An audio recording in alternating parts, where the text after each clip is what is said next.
Radhe Radhe everyone. I hope आप सब अच्छे होंगे। आप सबकी तैयारी अच्छी चल रही होगी। तो सुबह की शुरुआत होती है आज 8 बजे। आज है डे 17। तो यहाँ पे मैं सबसे पहले अपनी टू डू लिस्ट बना रही हूँ।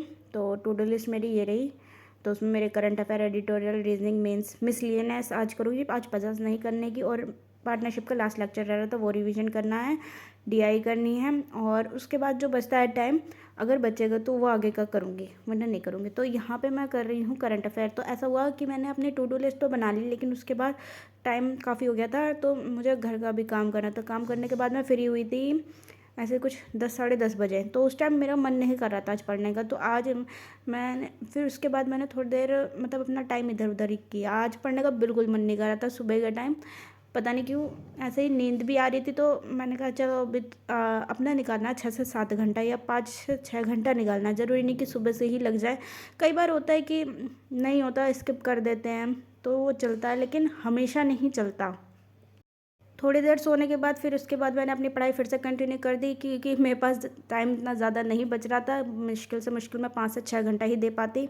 तो सबसे पहले मैंने स्टार्ट किया करंट अफेयर। करंट अफेयर्स मैंने ऐसा देखो, आज मैंने करंट अफेयर और एडिटोरियल शाम के टाइम किया है, ऐसे मतलब दोपहर के बाद किया, 3 बजे के बाद। तो ऐसे ही हुआ कि मेरे को ना आज करंट अफेयर करने में वो मज़ा ही नहीं आ रहा था, ना एडिटोरियल करने में। मतलब कर तो लिया मैंने, हर एक चीज़ की है, लेकिन ये है ना कि जब मेरा एक सुबह के टाइम फिक्स है, माइंड फ्रेश है, तो वो चीज़ करने में मुझे सुबह ही अच्छा लग रहा था। तो मैं कल तो भाई किसी भी हालत में ये नहीं करने की, सुबह इन दोनों को तो कंप्लीट करना ही करना है। और सेकंड थिंग ये है कि कल मैं जल्दी उठने की पूरी कोशिश करूँगी, क्योंकि दिन में भाई बहुत ज़्यादा शोर होता है, पढ़ नहीं पाते, कभी कुछ होता है। तो कल से पूरी कोशिश है कि सुबह थोड़ा जल्दी उठ जाऊँ, 1 डेढ़ घंटा अपना एक्स्ट्रा निकाल पाऊँ सुबह के टाइम।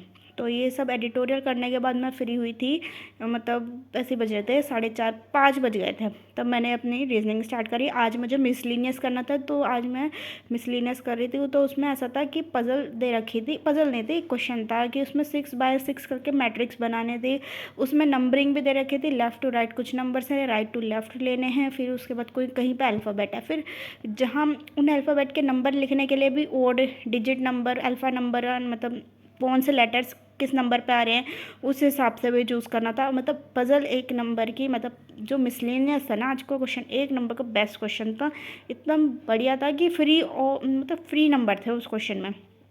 तो मिसलिनियस ना पज़ल से बहुत इजी होते हैं, बस एक बार उसकी ट्रिक आ जाए। और एक क्वेश्चन था कुछ क्लॉक करके, जिसमें टाइम दे रखा था, और उसमें क्वेश्चन पूछे थे उसी हिसाब से। अभी मैं दिखाऊंगी कि कैसा है। और इतना इजी, मतलब आज का जो मिसलिनियस पार्ट था वो मेरा कम से कम आधे घंटे के अंदर ही हो गए।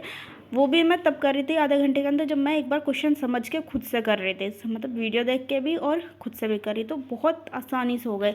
मतलब अगर जिसको ये प्रैक्टिस है ना, उसका ये क्वेश्चन 5 से 10 मिनट लगेगा बस। उसके इसमें कम से कम ये क्वेश्चन आएंगे 3 नंबर के, 4 नंबर के, तो उसके नंबर पक्के हैं। तो मेंस में 2 से 3 नंबर भी खींचना बहुत बड़ी बात हो जाती है, जब हमें कुछ नहीं आता उसमें भी, क्योंकि सेक्शनल कट ऑफ भी बहुत कम जाती है, क्योंकि इतना टफ पेपर होता है, तो सेक्शनल कट ऑफ भी कम जाती है। तो ये सब सीधा प्रैक्टिस से ही होगी। जितनी हमारी अच्छी प्रैक्टिस होगी उतना ही अच्छा होगा। जितना बेस्ट कंटेंट हम ले सकते हैं, टेलीग्राम से लो भाई, पीडीएफ मिल रही है, वहाँ से कंटेंट लो, यूट्यूब से ले लो, जो आपके सर टीचर मैम करा रही हैं उनसे लो। तो कंटेंट इतना है ना कि वो कंटेंट कभी ख़त्म नहीं होने का, लेकिन हाँ हमारी पढ़ाई आधी अधूरी रह जाएगी। रोज़ डेली प्रैक्टिस करने पे ही होगा। जितनी हम प्रैक्टिस कर सकते हैं उतने मार्क्स हमारे आ जाएंगे अच्छे। ये है कि बस शर्त ये है कि हमारी प्रैक्टिस अच्छे से होनी चाहिए। फिर चाहे कोई सा भी सब्जेक्ट हो, चाहे बैंकिंग का हो या मतलब बैंकिंग अवेयरनेस जैसे करंट अफेयर हो गई, और बैंकिंग अवेयरनेस, फाइनेंशियल अवेयरनेस हो गई, या कंप्यूटर हो गया, फिर उसके बाद हमारे मैथ्स हो गए, रीजनिंग हो गई। तो ये सारे सब्जेक्ट तो हमारे होते ही होते हैं, और इंग्लिश भी। तो मतलब इतने सब्जेक्ट्स हैं ना, 4 सब्जेक्ट है, उसको भी हमें इक्वल टाइम भी देना, मतलब इक्वल टाइम दो। उन उन सब्जेक्ट को तो ज़्यादा टाइम देना पड़ता है, देखो जो वीक होते हैं, लेकिन जो हमारे अच्छे सब्जेक्ट है उसको थोड़ा कम दे के और अच्छे से सब हम अपना 100% दे सकते हैं दूसरे सब्जेक्ट में। तो ऐसा हमें रोज़ करना पड़ेगा। और हाँ, एक चीज़ और है कि अगर आप मॉक लगा रहे हो, तो अगर आप इंग्लिश में 20 अटेम्प्ट कर रहे हो और 20 के 20 सही हैं, तो फिर बहुत अच्छी बात है। ज़रूरी नहीं कि हम 30 क्वेश्चन ही करें, ठीक है। ऐसे ही मैथ्स भी है। मैथ्स में अगर हम 20 भी अटेम्प्ट कर रहे हैं लेकिन हमारी एक्यूरेसी 100% होनी चाहिए।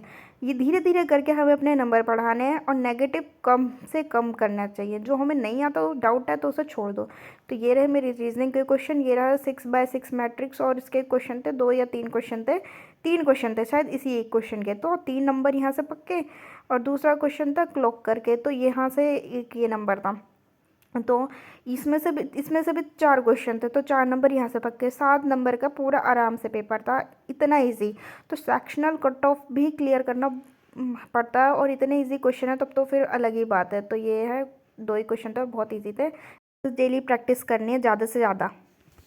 तो क्वांट्स में मैं कर रही हूँ पार्टनरशिप, और उसमें का आज लास्ट लेक्चर था। ये मुझे रिवीजन करना था, कल मैं नहीं कर पाई थी, रात में इतना थक गई थी तो मन नहीं कर रहा था बिल्कुल भी। तो मैंने इस टाइम आज शाम को किया, और क्वेश्चन मेरे से हो भी रहे थे। लेकिन ऐसा था कि ना क्वेश्चन की लेंथ वो थी 5 से 6 लाइन की लेंथ। तो क्वेश्चन तो थे इतने बड़े, लेकिन मेरे से ना वो क्वेश्चंस बन गए, मैंने सॉल्व किए ना, तो वो मेरे से आराम से हो गए। एक एक सेंटेंस पढ़ के करना था और वो हो गए। बाद में पता चला कि वो मेंस के क्वेश्चन थे। तो मैं सोचती थी भाई मेंस का कैसा करूँगी, इतना टफ होता है, लेकिन नहीं, उस वीडियो में सर ने मेंस के भी क्वेश्चन करवा रखे थे। तो हमारी प्रैक्टिस यहीं से होती है कि अगर जब कोई आपको टीचर बेस्ट कंटेंट प्रोवाइड कर रहा है तो हमारा फ़र्ज़ बनता है उसको पढ़ के फिर रिवाइज़ करें, देन उसके बाद उस PDF सॉल्व करें। और ऐसे ही रिपीटेड मोड पे करना है। जैसे कि 1 हफ्ते का गैप कर लो, फिर 10-15 दिन का गैप कर लो, फिर 1 महीने का गैप कर लो, लेकिन रिपीटेड रिवाइज़ करना उसे पड़ता ही पड़ता है। तो ऐसा है कि मेंस उसी में ही सर ने बेसिक्स टू मेंस करवा दिया था। बेसिक करने के बाद उसको मेंस का भी लेवल करा रखा, और हमें पता नहीं चलेगा कि मेंस का करवा भी दिया है सर ने। तो ये है प्रैक्टिस, और ये मैं कर रही हूँ आशीष अरोड़ा सर से। सर जो है उस पर यस ऑफिसर पे कराते हैं, और सर का अपना खुद का चैनल भी है यूट्यूब पे, स्टडीफाइड नाम पे। तो अगर आप या आशीष सर से पढ़ते हो तो बहुत अच्छी बात है। किसी और टीचर्स को भी फॉलो कर रहे हो, वो आप अगर बेस्ट पढ़ाते हैं, अच्छा पढ़ा रहे हैं, आपको समझ में आ रहा है, मेन बात ये है समझ में आना, तो कोई वो नहीं है, आप उनसे ही पढ़ो। लेकिन प्रैक्टिस अपनी पूरी करनी है, अपना 100% देना है। टीचर तो अपना देता ही देता है 100%, पर हम नहीं दे पाते, तो हमें अपनी पूरी प्रैक्टिस करनी है। तो ये रहे कुछ पार्टनरशिप के क्वेश्चंस जो मैंने लास्ट में किए थे। क्वेश्चन ऐसा था, एक क्वेश्चन एक बार में नहीं आया समझो तो उसको 3 बार समझने की कोशिश ज़रूरत पड़ रही है, 2 बार, लेकिन उसको बार बार समझो। इतना समझो ना दिमाग में बिल्कुल छप जाए। कुछ क्वेश्चंस मैं लेंदी कर रही थी अपने हिसाब से, बट जब सर ने कराया तो वो ईजी सर ने बता दिया। तो क्वेश्चन मैं कर रही थी लेंदी, लेकिन कुछ क्वेश्चन मैं रेशो मेथड से करती हूँ, वहाँ पर मेरा वो क्वेश्चन बहुत जल्दी हो जाता है कई बार।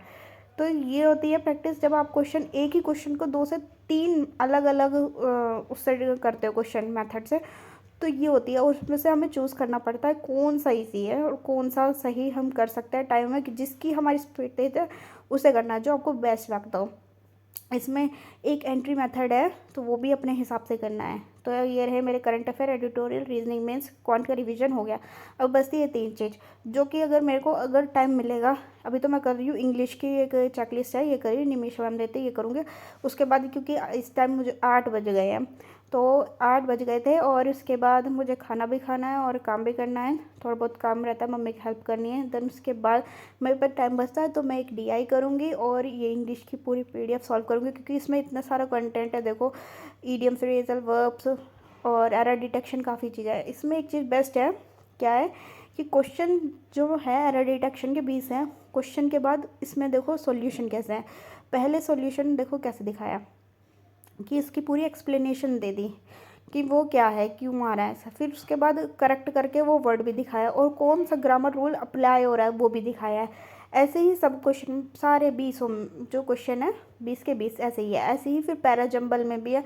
पैराजम्बल में क्या है कि A के बाद C आ रहा है या B आ रहा है या D आ रहा है, तो क्या आ रहा है। जैसे कि अब इसमें मैं दिखाती हूँ इसका आंसर क्या है।